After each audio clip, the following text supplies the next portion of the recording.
الحمد لله من 2019 وانا بكتب اهدافي وبكل فخر ما فيش ولا هدف وصلت له.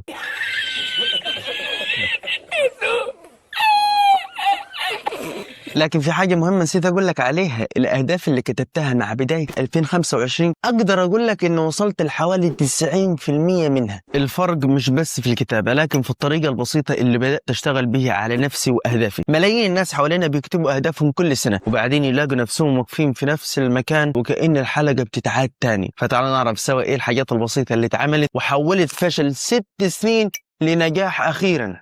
يلا بينا.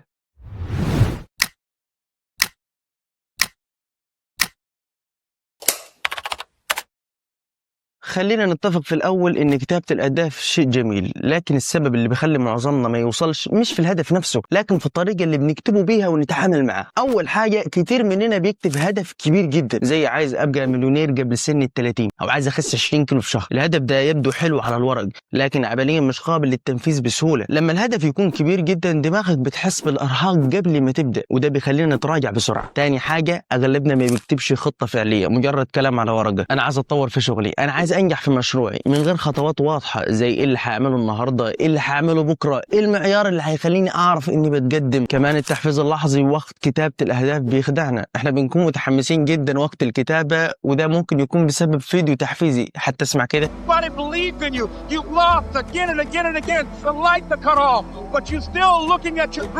reviewing it every day and say to yourself, it's not over until I win. اللي بيحصل بقى انك بتسمع فيديو زي ده تقوم بقى دماغك مليانه طاقه، انا غير حاتم النهارده، انا هخيب ظن كل واحد قال لي انك فاشل. لكن الحقيقه الطاقه دي مؤقته وبدون خطه متابعه وبتتلاشى بعد يومين او اسبوع.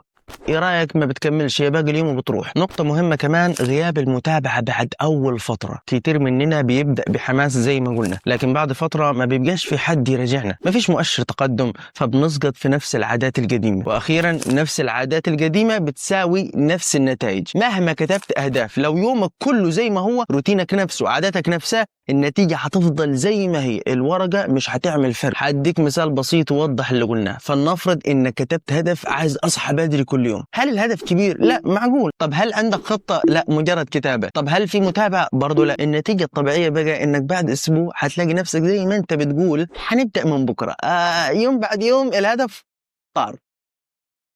بعد بقى ما فهمنا ان السبب الحقيقي لعدم تحقيق اهدافنا مش بس في الهدف نفسه لكن في الطريقة اللي بنتعامل بيها معاه، بيظهر عندنا وهم اكبر اللي هو ان كتابة الهدف بتساوي تحقيقه. كتير مننا لما بيكتب هدف بيشعر كأنه بالفعل حققه. بنكتب عايز اخس 10 كيلو او عايز اطور مهاراتي ونفتكر ان مجرد كتابته على الورقة خلاص كفاية. لكن الحقيقة الورقة مش هتغير حياتك لو روتينك هو نفسه وعاداتك هي نفسها. كتابة الاهداف بدون تغيير اسلوب حياتك او انشاء خطة واضحة أصبحت مجرد طقس سنوي بنعمله. كل سنة نكتب أهداف جديدة ونحس بالحماس ونحتفظ بالورقة في الدرج وننسى كل الكلام بعد يومين. بنسجل أحلام مش أهداف. حتى كده سريعة، إيه الفرق بين الحلم والهدف الحقيقي؟ علشان ممكن نكون بنكتب أهداف على الورق لكنها في الحقيقة أحلام متلونة. الفرق ببساطة إن الحلم كبير مبهر ملوش زمن، مجرد فكرة جميلة في دماغك. أما الهدف الحقيقي محدد، له خطة واضحة، مقسم لخطوات صغيرة قابلة للتنفيذ. السر هنا إن تحويل الحلم لهدف حقيقي محتاج تحويل الكبير المبهر لحاجات صغيرة قابلة للتنفيذ.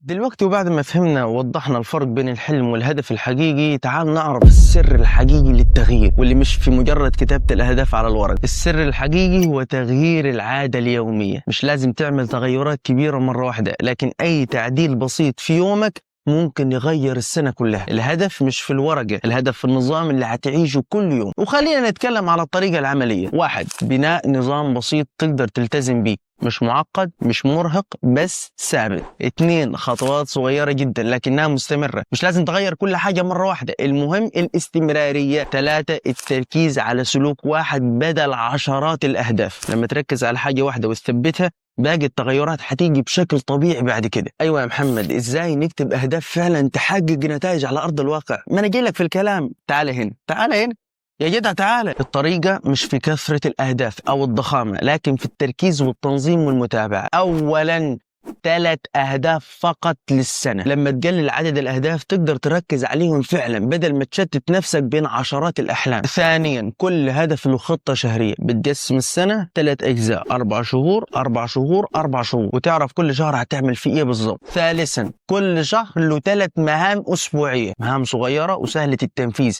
بتخلي الهدف الكبير قابل للتحقيق خطوة خطوة. رابعا، كل أسبوع لعادتين يوميتين، العادات اليومية هي اللي بتصنع الفرق مش مجرد الكلام على الورقة. وأخيرا، المتابعة. ممكن تكتب كل الأهداف اللي نفسك فيها، لكن من غير متابعة مستمرة هتفضل مجرد حلم على الورقة. لو طبقت الكلام اللي قلناه إن شاء الله مفيش هدف حيوقف قدامك.